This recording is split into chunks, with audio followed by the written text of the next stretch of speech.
गायत्री महाविज्ञान। वेद माता गायत्री की उत्पत्ति। वेद कहते हैं ज्ञान को। ज्ञान के चार वेद हैं: ऋग्वेद, यजुर्वेद, सामवेद और अर्थवेद।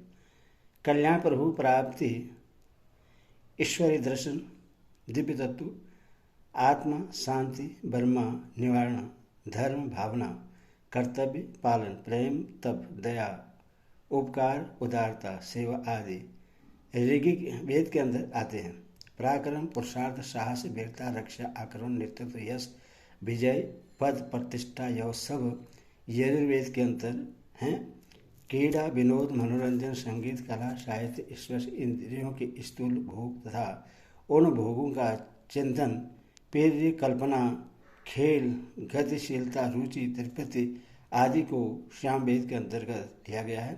धन, वैभव, वस्तु का संग्रह, स्वास्थ्य, औषधि, अन्न, वस्तु, धातु, ग्रह, वाहन आदि सुख साधनों की सामग्रियाँ अर्थवेद की परिधि में आती हैं। किसी भी जीवित प्राणी को लीजिए, उसकी सूक्ष्म और स्थूल, बाहरी और भीतरी क्रियाओं और कल्पनाओं का गंभीर एवं वैज्ञानिक विश्लेषण कीजिए। प्रतीत होता है कि इन्हीं चार क्षेत्रों के अंतर्गत उसकी समस्त चेतना परिभ्रमण कर रही है। ऋगि कल्याण, यजुर पुरुष, श्याम क्रीड़ा, अर्थ, इन चार दिशाओं के अतिरिक्त प्राणियों की ज्ञान धारा और किसी और प्रवाहित नहीं होती। ऋग्वेद को धर्म, अजु को मोक्ष, श्याम को काम, अर्ध को अर्थ भी कहा जाता है। यही चार ब्रह्मा जी के मुख हैं। ब्रह्मा को चतुर्भुज इसीलिए कहा गया है कि वो एक मुख होते हुए भी चार प्रकार के ज्ञान धारा का निष्करण करते हैं। वेद शब्द का अर्थ है ज्ञान। इस सब प्रकार वह एक है, परंतु एक होते हुए भी वह प्राणियों के अंतकरण में चार प्रकार का दिखाई देता है। इसीलिए एक वेद को सुविधा के लिए चार भागों में विभक्त कर दिया गया है। भगवान विष्णु की चार भुजाएं भी यही हैं। इन चार विभागों को स्वेच्छापूर्वक विभक्त करने के लिए चार आश्रम, चार वर्णों की व्यवस्था की गई। बालक क्रीडावस्था में, तरुण अर्थावस्था में, वानप्रस्थ पुरुषावस्था में और सन्यासी कल्याणावस्था में रहता है। ब्राह्मण ऋगि है और क्षेत्रीय यजु है, वैश्य अर्धव है, श्याम शूद्र है।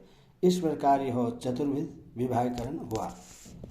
यह चारों प्रकार के ज्ञान उस चेतन शक्ति के ही स्फुरण है जो सृष्टि के आरंभ में ब्रह्मा जी ने उत्पन्न की थी और जिससे शास्त्रकारों ने गायत्री नाम से संबोधित किया है। इस प्रकार चारों वेदों की माता गायत्री हुई। इसी से उससे देव माता भी कहा जाता है।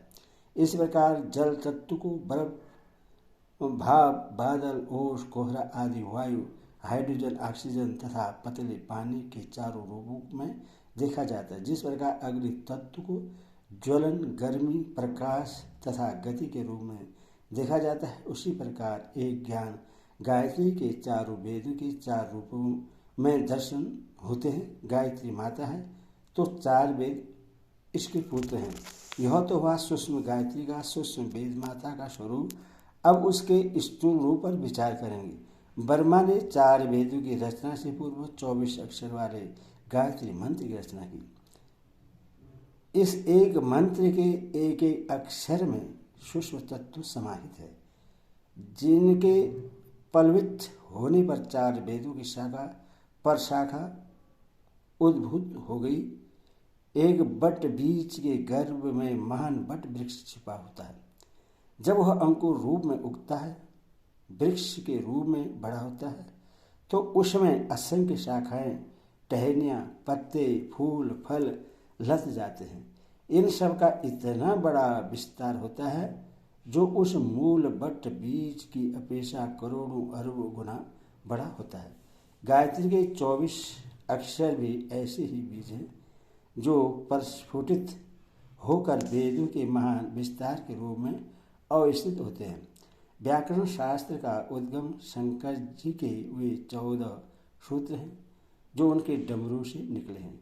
एक बार महादेव जी ने आनंद मग्न होकर अपना पीरवार डमरू बजाया, उस डमरू में से 14 ध्वनियाँ निकली। इन अ ई उ ण ऋग अरोड़ एवोज हैवर्ट लण आदि 14 सूत्रों को लेकर पाणिनि ने महाव्याकरण शास्त्र रच डाला। उस रचना के पश्चात उसकी व्याख्या होते होते आज इतना बड़ा व्याकरण शास्त्र प्रस्तुत हुआ जिसका एक भारी संग्रहालय बन सकता है।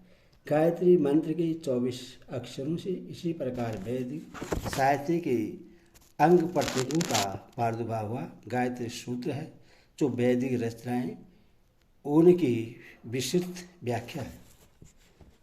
गायत्री माता